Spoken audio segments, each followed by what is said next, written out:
Hello, welcome to Gardener's World. This is a job that I absolutely love because these are dahlia tubers that have been stored over the winter in a cool, dark place, which happens actually to be the tool shed. And we store our dahlias in old newspaper, which we found works really well. But you could use sand or old potting compost, anything that will provide a form of insulation plus retain some moisture. So we open them out, and there you are. Look at that. That's pretty good. A mass of really firm tubers. This is a variety called Tambura, and the flowers are fantastic. They're an explosion of crimson, perfect for the dual garden.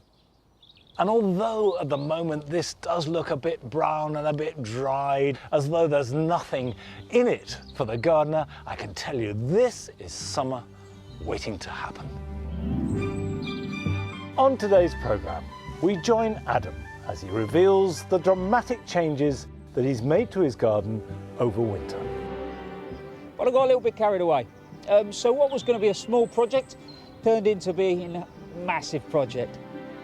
Francis visits ecologist Dave Goulston's garden to discover how he's made it a haven for wildlife. Gardens can be fantastic places for insects. There's potential to have literally thousands of species of insect living in your back garden. And I will be preparing the mound for a new ambitious project that I want to get stuck into.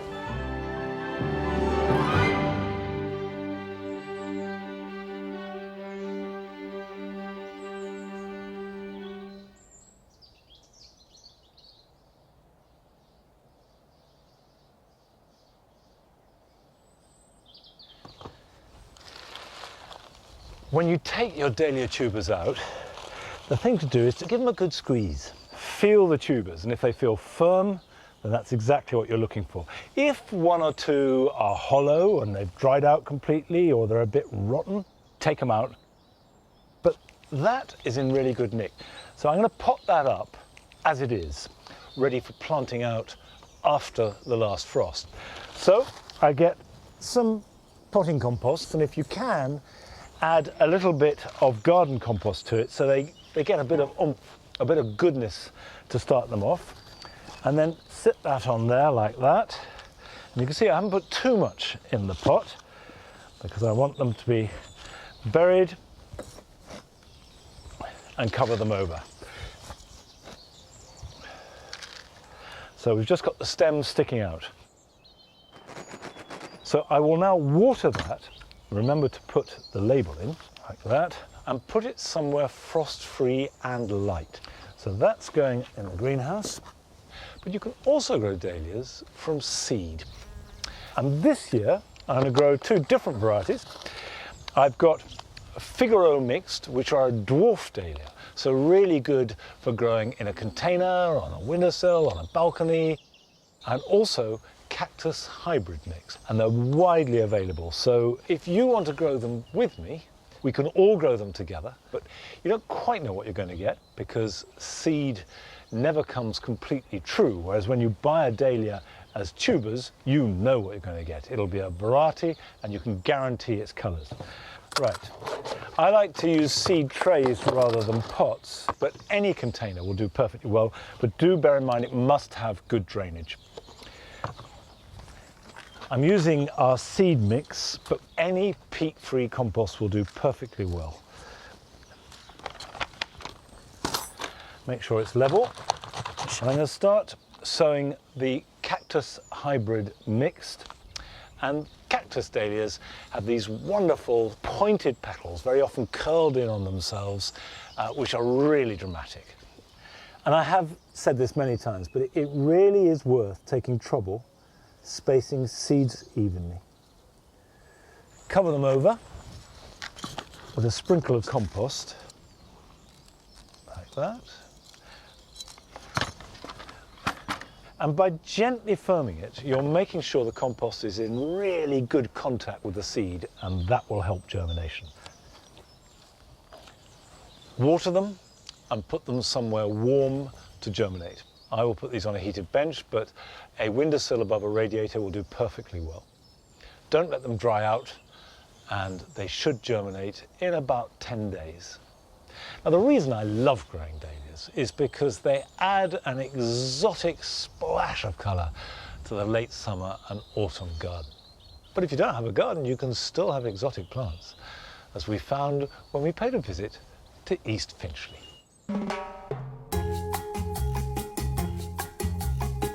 I think that houseplants and cacti and succulents can be just so funny. They sort of look like these grumpy old men in the corner, and then suddenly they'll give you a brilliant flower. And I just think that that flamboyantness is hilarious. My name is Daisy Hale, and I have a cacti and succulent collection.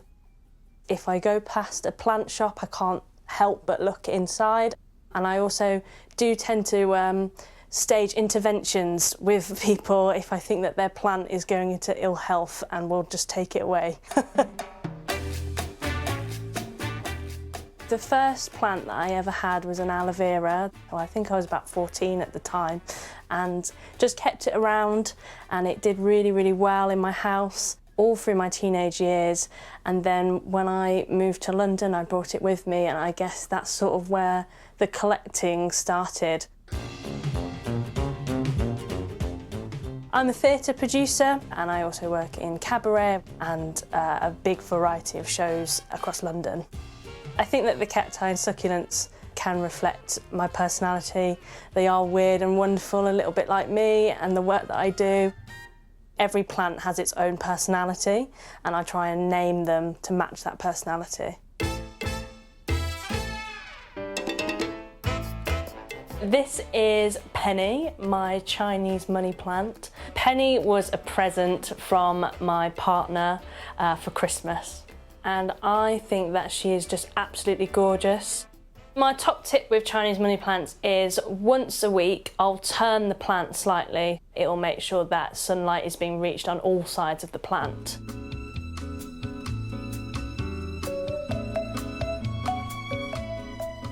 I love dinosaurs. When I was younger, I was obsessed with dinosaurs. Thought I was going to be a paleontologist. And this is actually my favourite dinosaur as well, so it's even better. This is my favourite houseplant, Pearl, my string of pearls.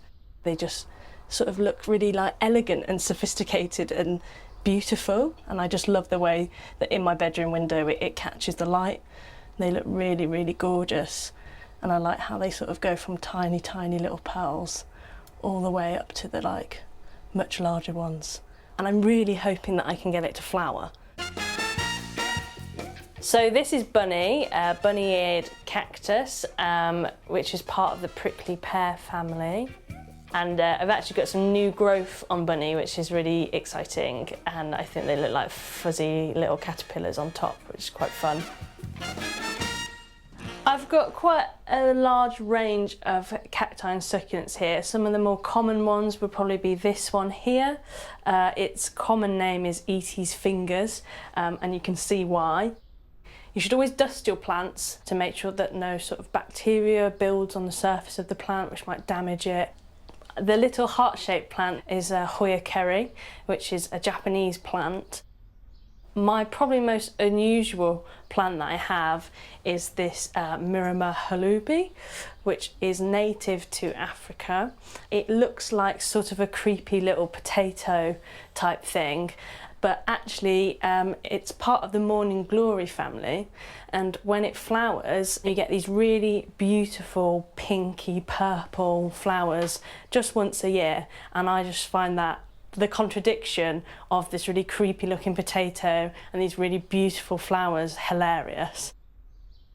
I find looking after the plants very calming, and there's a certain safety almost to looking after houseplants because they are so widely cultivated across the world that if I do something wrong, I can try again.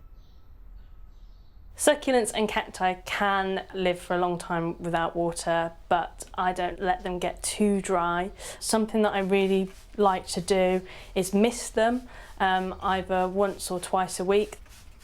When I actually want to water them, a really fun thing to do is to gather them all up, plonk them in the bath and give them a proper good shower.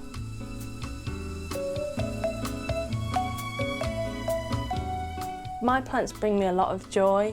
I like the caring of them. I like that they're always there. For someone like a young professional in London, in rented accommodation, you can't always have pets, but you can have plants. And plants are a really lovely way to have something to care for, understand how plants work, all within the confines of your home, which is very comforting, I find. I don't think the collection is finished by any means. I think I'll keep on buying plants for years to come now. And to be honest, I wouldn't want to ever finish it. I want to see what else is out there.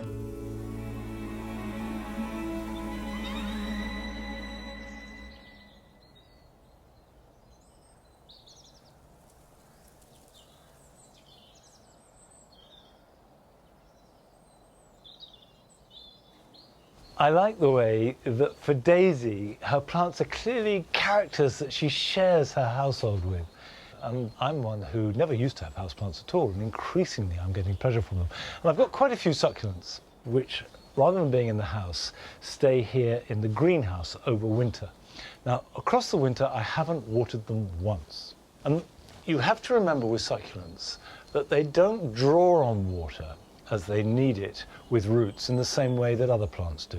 What they do is they draw it up into their stems and into their foliage and store it and then draw on that. So now, as we go into spring and they start growing again, now is the time to give them a water.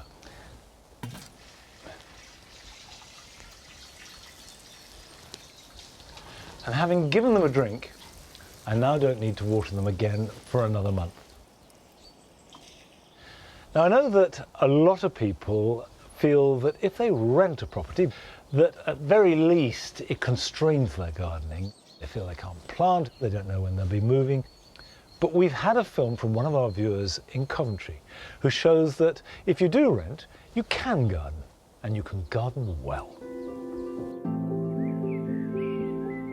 My name's Helen, and I've rented for a long time, so I do most of my gardening in pots. My grandma was an amazing gardener, and she was a great source of inspiration to me. And she sadly passed away recently, but she lives on in my garden because most of my plants come from plants that she'd thinned out and given some to me, or from cuttings. And that's what gardening's all about for me. It's all about sharing. So last autumn I took cuttings from a rose. It's a beautiful, fragrant climbing rose with pink blooms. And the cuttings seem to have taken really well. So what I'm going to do now is divide these up so that I can pass them on to friends and neighbours. So I've already made a pot up with some peat-free compost, some stones in the bottom for drainage and a little bit of rose food. And I'm very gently going to pull these rose cuttings out because the roots will be very, very delicate. So I very quickly want to get that into a pot.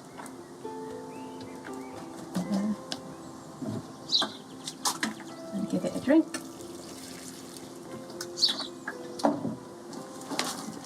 And that's now ready to pass on. I'm not sure about Monty, but I think my grandma would be quite happy with that.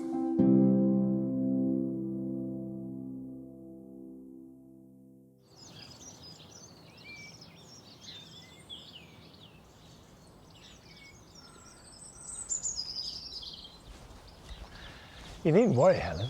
I'm impressed. Looks really good, and it's great that you're taking roses from cuttings because they actually take quite easily. Now, talking of making new plants, now is the perfect time of year to divide and spread snowdrops, and this is called moving them in the green, and basically it means while they're still growing. It's immediately after flowering. And you can do it with bluebells, you can do it with winter aconites, and it's a really good way of getting a nice sea of white snowdrops. So all you have to do, and if you've got knees like mine, and Neela does help, is take a clump of snowdrops from where you're prepared to move them, and they lift quite easily. So I can either transfer the whole clump, or you can divide them up, which is really easy. All you do is get your thumbs in there, and and just ease them apart. There you go. One decent sized clump there, another one, and we've doubled our number of snowdrops at a stroke. Now, if you've got very sandy soil, it's a good idea to have a bucket of garden compost with you and just put a handful in beneath the roots. And that's as much as anything else to act as a sponge to hold moisture. Snowdrops don't like drying out. Pop that in the hole, pull the soil around it, and there you are. And snowdrops, a little bit of shade and plenty of moisture will be very happy. You can see here what looks like a giant snowdrop. In fact, it's rather a small snowflake, Leucojum. And I've planted snowflakes along here because they are another of the bulbs that like damp conditions. Moving the snowdrops like this is, for the snowdrop, a very painless transition. But moving them is a gradual job.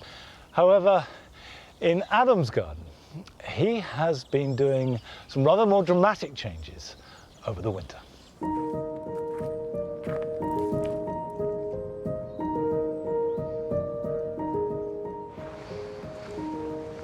If you're anything like me, this has felt like a really long winter. But the sun has come out. Admittedly, it's a little bit windy today and we've already had some rain, but we'll enjoy the sun while it's here. And the garden is starting to come alive. But actually, in reality, I wish you were here a couple of weeks ago. The winter aconites in the woodland have been fantastic. They were followed by the snowdrops. But these have been the stars, the hellebores. And I found myself sort of wandering down here on the warmer days with a cup of coffee in hand and just stopping, because these have been covered in bees. So the moment there's a little bit of sun, you know, they're out and they're on the hunt. They're looking for that early nectar, and more of that flower we can put into our gardens. We're going to provide, you know, not just the joy for us, but ultimately the food for those guys. And I think what's good about this time of year as well is you can still see, you know, if there's any spaces in the garden that maybe need colour or maybe need structure, and that's what we're going to do today.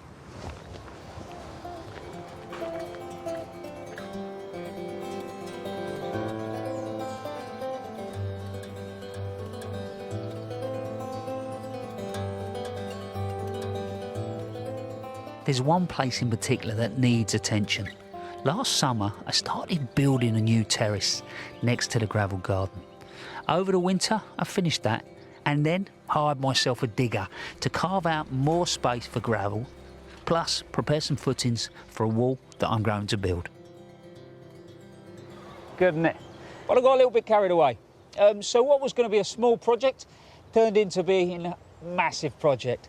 I'm going to extend the gravel garden, which, if I'm honest, last year was absolutely glorious. Even right through to October, the sun's going down over those trees, it was coming through the grasses, and it was just a beautiful place to be. And I'm now trying to connect, you know, the new space and the old space, but also at the same time, the big viburnum tinus, which has got fantastic flower on it at the moment. I've got to bring that down into the area. And to do that, really, I build the planting very much on layers. So the tree planting goes in first. So if you imagine I've got Amelanchier that sits in the gravel garden there, I've actually added two up here. What I want to do is add winter colour. So I'm getting that in early doors. So up here, I've got a Cornus mas. They're a fantastic, hard-working, small garden tree. You know, got that beautiful flower, but they can be manipulated. You can get them as multi-stemmed, you can get them as single-stemmed, you can clip the tops of them, you can do what you want, really. And then you've got beautiful foliage and a berry. And as they mature, the bark just gets better. But that'll get up and fill that sort of void just up above my sort of head here, and then that will start to connect to the viburnum. I know you've got to use your imagination at the moment. Now I'm going to put a shrub layer all the way through. The first one here is Euonymus alatus, and this is called Blade Runner. And you look at the stems really closely, you can see there's an arrow type feel to it. As it matures, it grows in layers, lovely limey foliage and then the flower to follow. But I want it as a statement as you come through that pathway, just structurally. So all that colour you're adding for the winter doesn't have to be through flower. When it comes to prepping this soil, what we've done so far is added through lots of organic matter. So I've used manure, but I've put some gravel through as well. I think that's quite key when you're putting shrubs in. You put plenty of room around the plant. You're not trying to wedge it into a really tight hole. It will disappear into the background through the summer a little bit, but come next winter, it will really start to come into its own. So now we go over. You've got to see this, honestly. This is Muehlenbeckia Astonii. If that all sounds like a mouthful, try Wiggy Wig Bush. Yeah, it's lovely, isn't it? Wiggy Wig Bush, I love that. Just makes you smile. Every time you walk in the garden, you just think Wiggy Wig Bush. It looks incredible. This thing eventually will get to probably about 2 metres by about 2 metres, but I can retain it if I need to. It'll take sun or semi-shade, but for me, it's a showstopper, you know. And I think if you can put 2 or 3 key plants through your space at points where you know you want to pause people, they really can just catch the eye. If you're looking here at the Muehlenbeckia, back across to there's a lovely link to the Carokia, and that's called Sunsplash. So you've got this beautiful sort of dark stem with the foliage that's got slight variation to it, but that then connects to the gravel garden. What I love about those plants is ultimately they can be manipulated. I've seen those grown as hedges, come in all sorts of different foliage colours. So an incredible plant, same conditions though, loves those free draining conditions. So you can start to see that the structure is going into this space, and then the herbaceous plants will come in and it will really come alive.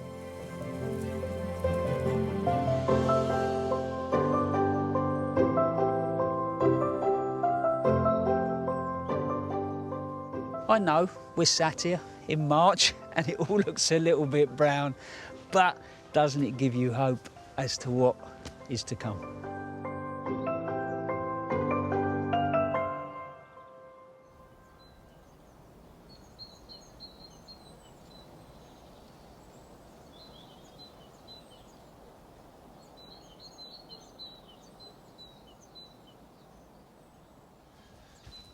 I'm sure that you've been as fascinated as I have been on seeing the way that Adam's garden has developed. And of course, we will be going back there soon to see how things are progressing. Now, last year, we coppiced this area.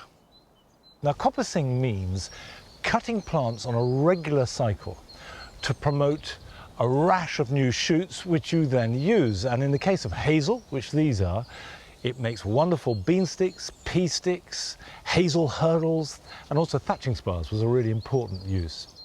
But you only cut this every 7 or 8 years. This is the 3rd cut we've had since we've been here. And each time you really notice the changes, particularly in the year following, which of course is now. We have this light flooding in, and the result is the floor is bejeweled with beautiful, beautiful primroses. And amongst them are woven in violets. We've got hellebores growing. Very soon the wood anemones will be opening out. And all these plants respond really well to the coppice cycle.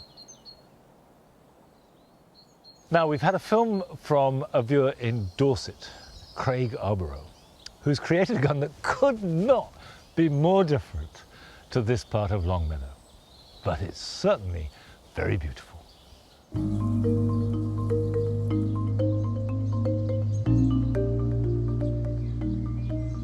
Hi, I'm Craig, and this is my tiny tropical style garden on the Dorset coast. It's a mid-terrace, relatively new build, and I can walk from one end of the garden in under 10 seconds and almost touch either side if I let down and stretched out. We've managed to squeeze in a deck, a stream, a patio, and several beds. This tiny garden gets sun for most of the day, which is great. It really helps me grow some of these tropical plants.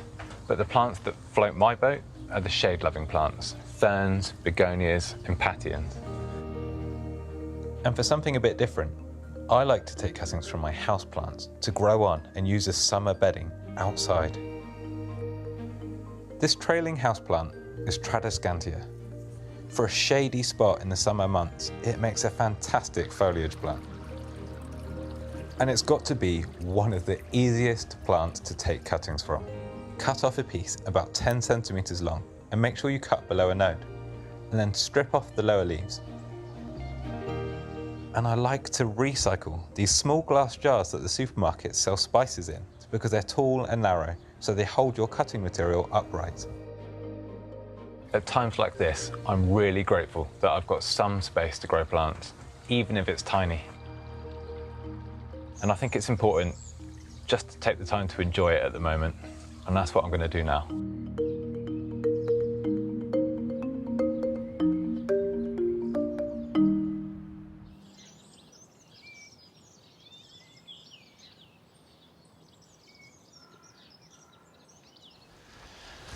I find that film really inspirational. So please keep sending your films in and inspiring us all. Now here in the wildlife garden, it deliberately looks a bit of a mess. And that's because I haven't cut anything back since last summer. And whilst that may look like untidy gardening to you, to the wildlife in here, it feels like home. It's protection, it's cover, and that's really important. And I won't cut back for another few weeks. The time to cut back is when you start to see new growth coming through strongly. So you're not depriving anything of cover. Now, last week I pruned the dogwood in the damp garden, the cornus. And I kept some of those prunings to use as cuttings here in the wildlife garden. And I've just kept them in water over the last week. And these are the easiest cuttings you will ever make. These and willows strike almost every time. Choose stems about the thickness of a pencil to a finger and cut it below a node. And a node is the point where two side shoots or leaves grow, and you cut them about anything between 6 inches and a foot long and cut the top at an angle. And the reason you do that is simply so you know which is the top and which is the bottom. And then I can just cut that straight so I know it's the bottom below a node, cut that at an angle, there we go. And then you just push them in the ground. That's all you have to do. Put them in quite deep, at least half of it buried if you can.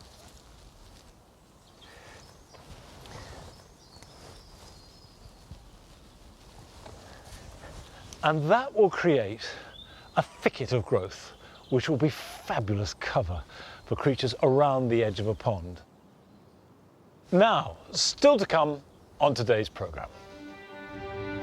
We meet a gardener who's created a floating floral oasis on her London houseboat. I really like to explore plants that have uses because, of course, it's lovely for them to be beautiful, but when you're limited for space like I am, it's lovely to get a yield from everything. And I sow my tomatoes.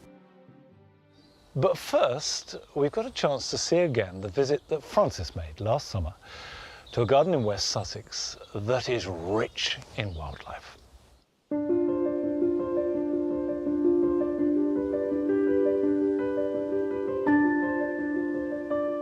Even on a blustery day, this garden is very busy. There are bees buzzing, butterflies flying all over, and creepy crawlies scurrying through the grass. It's because this garden is the garden of Dave Goulson, a professor of biological science, an author, and an all-round expert on bees. His mission is to attract as many different insects to his garden as possible, to try and help offset the alarming drop in their numbers as a whole. So Dave, tell me about the state of insects in this country. They're not doing so well, sadly. We know that actually globally insects are in decline. There's a really alarming study from Germany that came out a couple of years ago which showed a 75% drop in flying insect numbers over the last 26 years. We should be worried, you know, particularly bees being in decline because they're vitally important as pollinators of our crops and our flowers and so on. But, you know, it doesn't have to carry on. We can stop it, we can turn it around. And it actually, because insects, they can breed really quickly, they will come back. Not many have gone extinct yet. And if we just provide them with some food and somewhere to live, they'll recover in no time. Us gardeners really are the key to that recovery. There's more than 22 million gardens in the UK, and insects can thrive in even the tiniest of outdoor spaces. I have a perhaps slightly fanciful dream of them all being bee-friendly, wildlife-friendly.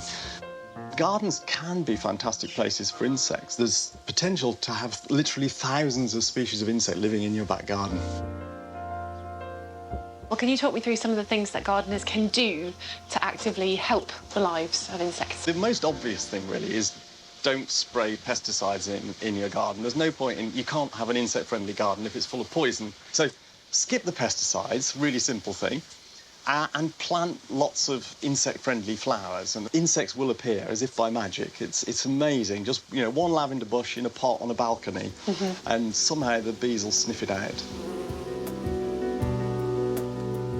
Dave's approach is to use a lot of normal herbaceous garden plants along with natives or British wildflowers and their close relations. So talk me through what plants are here and what they're doing for the insects. So we've got basically a mix intended to attract and feed as many different insects as possible. The non-natives include things like the giant hyssop there, which is fantastic for bees, and catmint and lavender, which are all, I mean, of course, classic kind of bee plants, and they're beautiful, and, you know, I couldn't live with the garden without them, to be honest. But I've also got lots of natives, and I think there are lots of things to be said for growing native flowers. So marjoram is a great one for attracting a range of insects. There's honeybees, I can see a green bottle, there's various hoverflies on there, and if it weren't quite so windy, there'd be butterflies on there. But he's also filled a pot with bird's foot trefoil, a plant normally found in meadows, because it's a favourite for breeding insects as well as hungry ones. It attracts lots of bees, it flowers for ages and ages, and also, because it's native, it's the food plant of the caterpillars of the common blue butterfly and the burnet moth, both of them gorgeous insects to attract into the garden. So, you know, why would you plant pelargoniums in a pot when you could have beautiful bird's foot trefoil? I have to say, I've never seen it in a pot, and it does look amazing. I do like pelargoniums as well, though.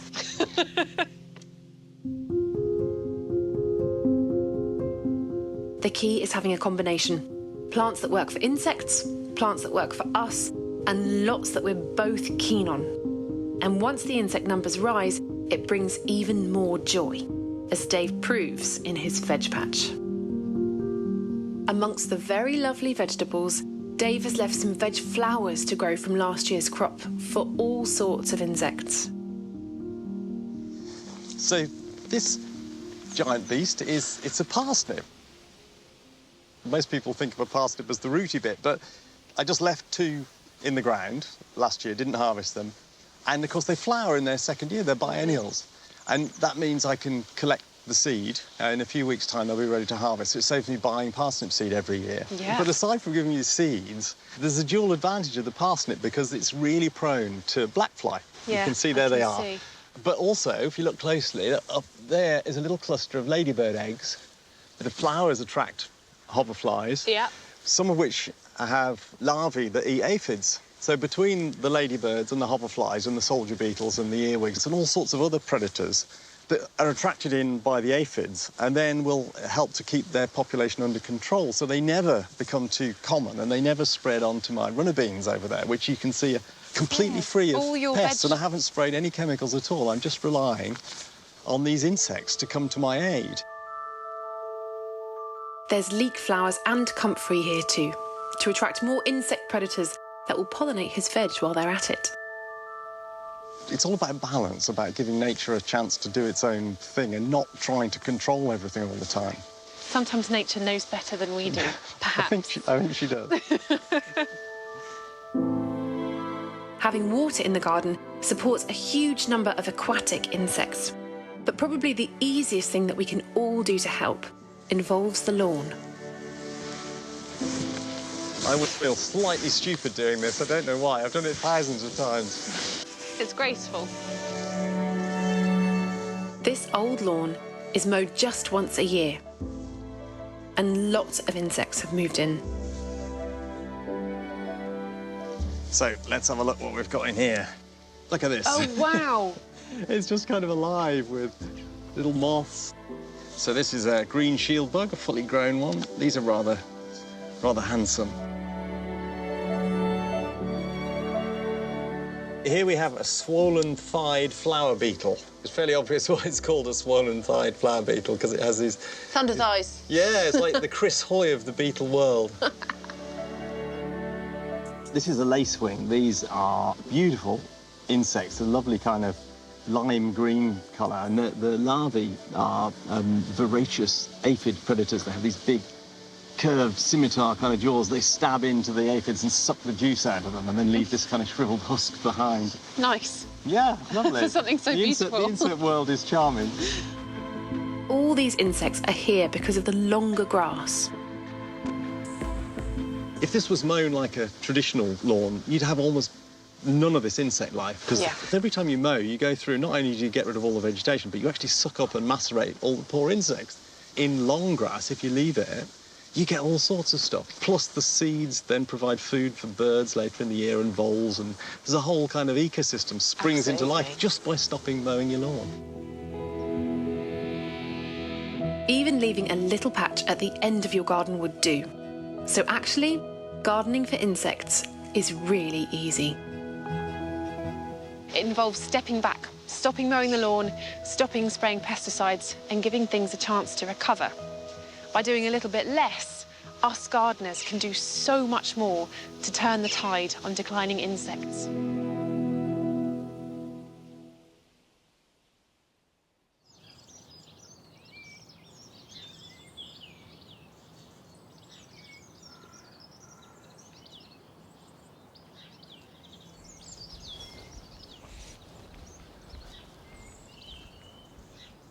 I think the really interesting takeaway from that is that it's not what you do to help wildlife that matters so much as what you don't do.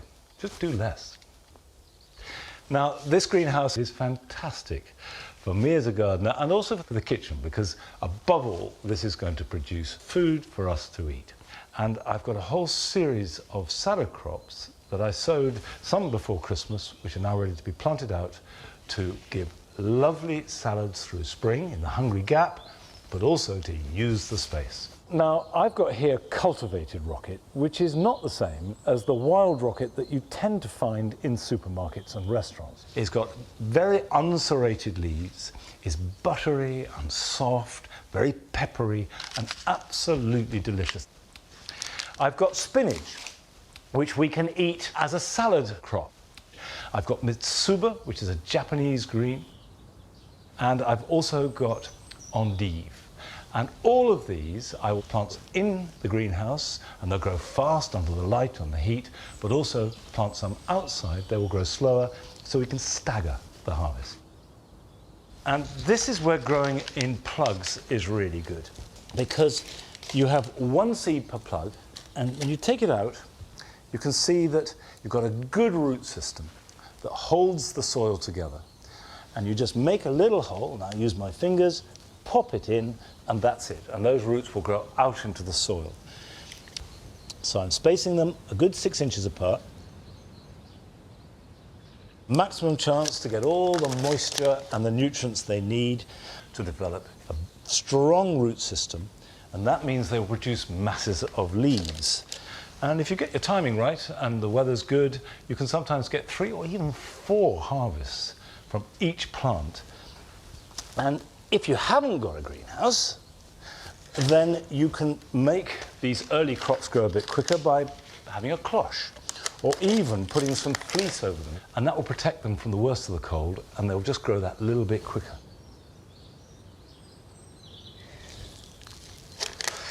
What are you doing in there? Whoops, I just planted your tail. I have to. How about that? That's quite a funny place to be. I shall plant all of them till we've filled the whole bed, and then what's left over will be planted outside. Now, obviously, if you haven't sown seed already, you have to buy plants, but you can do that. Go to a garden centre or nurseries, they sell young plants, then plant those out. And I would just stress again, don't be tempted to plant them too close. Now, while I'm doing this, we've got a chance to have another look at a very special garden. It didn't have a greenhouse, but it had an awful lot else, which was quite surprising given that it's on a boat.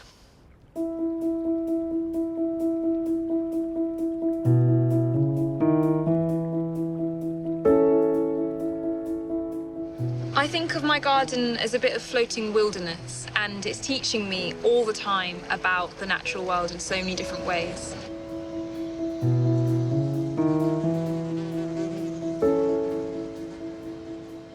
My name's Poppy Okocha, and I live here on our boat with my boyfriend and our three-legged cat in central London on the Grand Union Canal, and we've lived here for about 4 years now.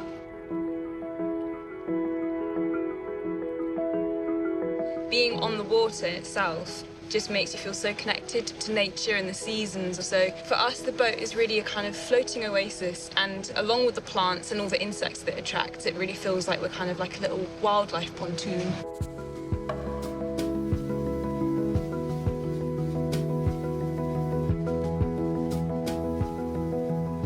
This is where I grow a lot of plants. I grow plants inside the boat, on the roof, and on the deck where I am now. On the deck, I predominantly grow herbs and flowers, just because it's lovely to be able to access them quickly from the kitchen, which is just through here.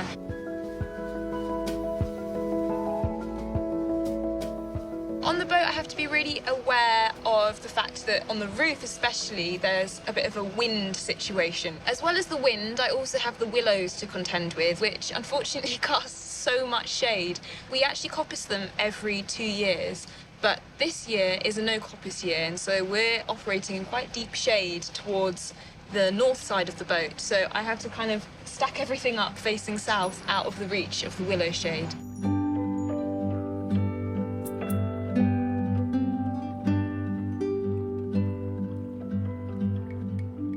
When I first came to London, I started a career as a model, and I was incredibly busy doing a lot of travelling, and in the end I got quite exhausted and burnt out, both mentally and physically, and that's really what kind of led me into seeking a more grounded lifestyle. Plants became a way of healing because it's just so calming and grounding and really slows you down, because you kind of tune into this slower, seasonal pace that plants seem to exist in.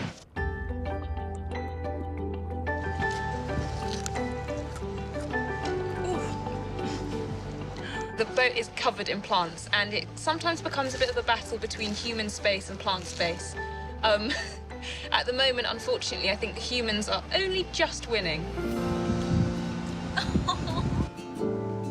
I really like to explore plants that have uses, because, of course, it's lovely for them to be beautiful, but when you're limited for space like I am, it's lovely to really kind of get a yield from everything.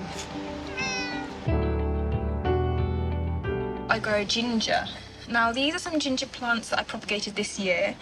I purchase organic ginger root from the supermarket and soak it in water till it hydrates. They usually then sprout these little green bits that they're, telling me they're ready to go. And I put them in some nice moist, rich compost, and it can take a while. I mean, this guy has been really slow to the party. It took about 4 weeks for these to come up, and then this guy 8 to 10 weeks even. But I find it a really rewarding propagation process, because I use ginger in my cooking all the time, and it's really lovely to see what the plant actually looks like in real life rather than only ever interacting with the root. I love plants because I feel that when you really start to connect with them, you develop this kind of symbiotic relationship. So you're caring for the plants, and in return, the plant cares for you.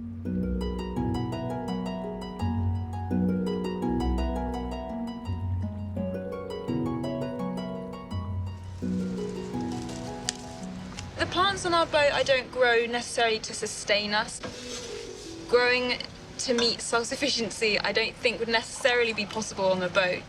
but I do like to explore a connection to try and understand where food comes from and just experiencing plants through their different life stages. And that just brings you one step closer to understanding the plants and understanding where our food comes from. And for me, that's just like a really magic experience.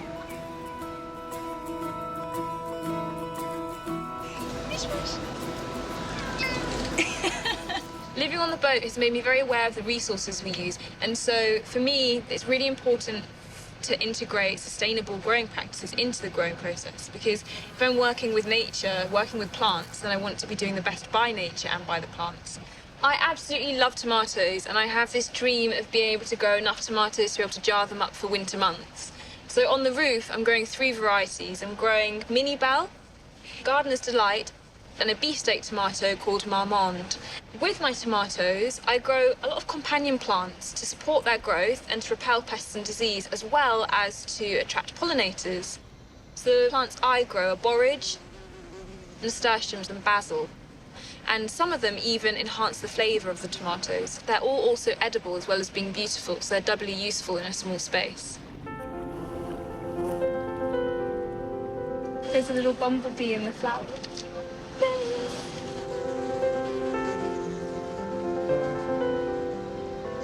These are my Gardener's Delight tomatoes, and they're cordon variety, so they're going to need a bit of support, which I'm going to give them from some stakes cut from the willows.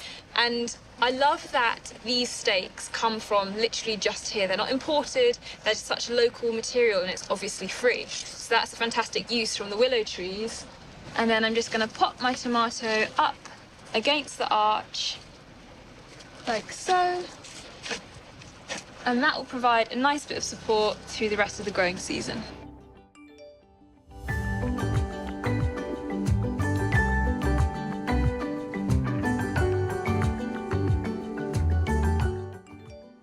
The last few years I've spent on this boat have really been the beginning of my journey with plants, which is funny because I haven't had land to work. It's brought to me the understanding that plants can survive in so many situations, including on a boat, and it's always possible to grow a garden no matter where you are. And this garden is a dream. I'm really lucky to have it.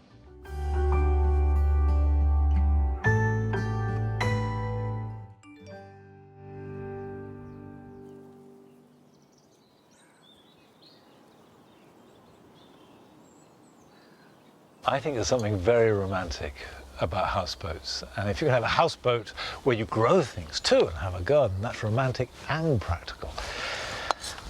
I don't know if sowing tomatoes is romantic, but it's certainly practical, and I love growing them and I love eating them. And you can sow tomatoes now and you will get a perfectly good harvest later on in summer. So that is an ordinary seed compost, and I'm starting with a variety called Black Krim. They're quite a large tomato, and the reason I grow them is because they taste fantastic.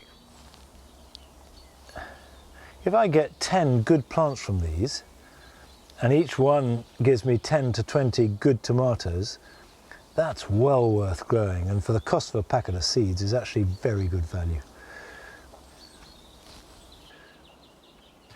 Press those down to make good contact without compacting the soil, and then very lightly cover them.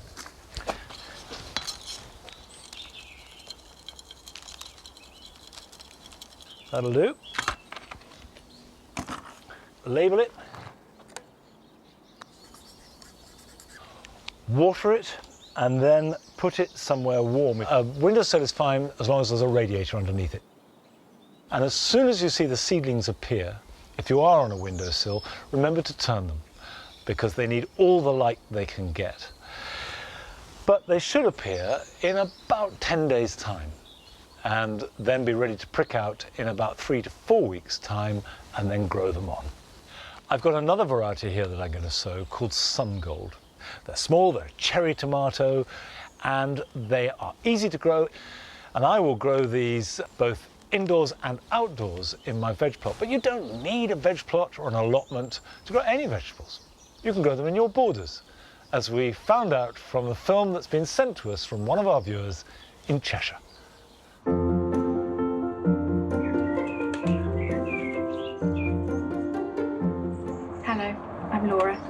This is my small suburban garden in East Cheshire. This year we want to grow as many of our own fruit and vegetables as we can. We want to try and utilise the space in the borders we have that normally I would be growing annuals in, but this year we're going to be growing vegetables. Our garden's pretty small. It's got 6-foot high fences, it's west facing, it's full of children's play equipment. It didn't sit right to just carry on as if nothing had changed. So in a bid to keep my mind more occupied, it was time to start growing vegetables more seriously. I'm mixing little clusters of things like French beans, peas, beetroot, and even these red cabbages amongst the perennials, in the hope the garden will be both beautiful and productive without taking away the space we need for our young children. Our garden is far from perfect. Slugs help themselves regularly, and with 2 small children, chickens and a dog, things get dug up, pulled up, trodden on or squashed on quite a regular basis. But if we can do something that puts food on our table ourselves and smiles on our faces along the way, I think we'll have done some good.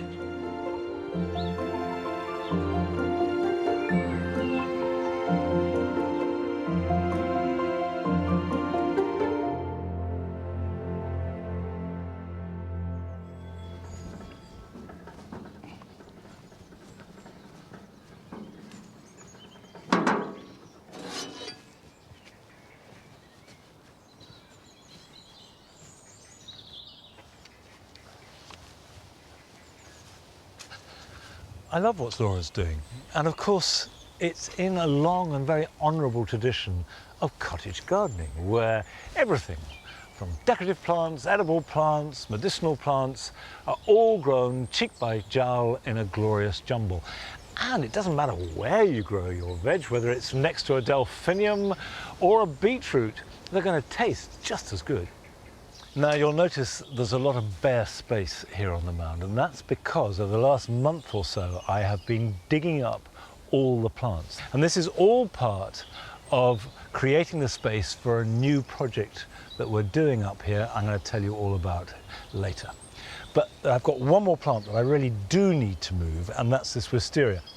Now I would say that moving a wisteria for the sake of it is a bad idea. However, this has got to go, so I thought I'd try and keep it, grow it on in a pot for a year, and if it survives, I'll find a home for it. But the first thing to do if you're moving any climber, it doesn't matter if it's a wisteria, a rose, a honeysuckle, a clematis, is cut it back. And that's because when you dig it up, however careful you are, you're going to lose a lot of the roots. And also inflict a terrible trauma onto the plant. It really is a dramatic shock to the system. So the less top growth those roots have to support, the greater the chance of survival. Now, wisteria do have quite extensive roots, but I don't know how big they'll be. So I'm going to start on the assumption that they're really right out here and dig round it. The more I can get out, the better. The feeding roots of any plant, whether it's a climber, a tree, a shrub, are relatively shallow. They go sideways rather than down. The roots that go down deep are mainly to secure the plant.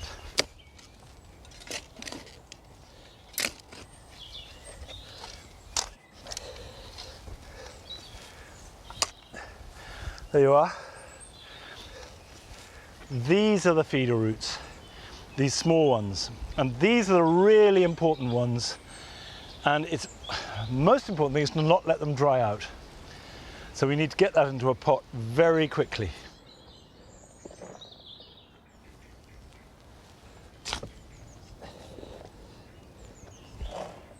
It is important that as well as potting it up, that I give it the best of conditions. Not too wet, not too dry, not too hot, not too cold.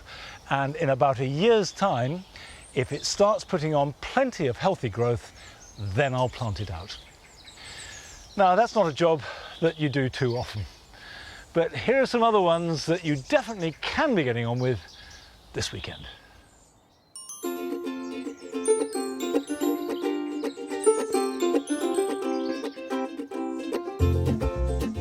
If you're growing red currants, white currants or gooseberries, now is the time to prune them. They all bear their fruit on old wood, so the new wood from last year can be cut back to let light and air into the plant and providing the perfect conditions for fruit production.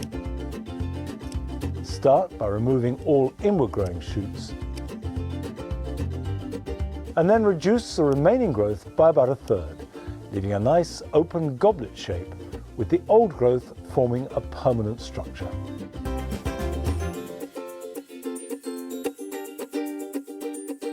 Late flowering clematis, such as Clematis viticella, produce all their flowers on new growth, so it's best to prune away all of last year's.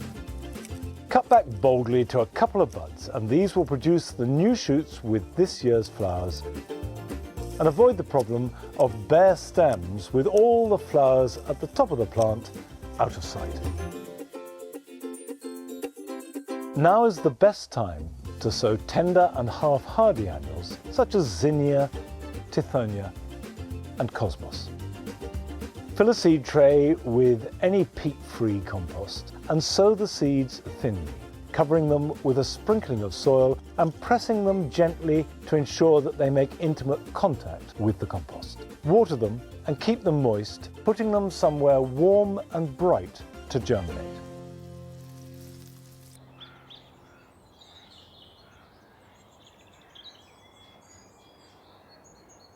Now, the reason why I've taken the wisteria out and almost all the other plants is because we are making a big change here on the mound.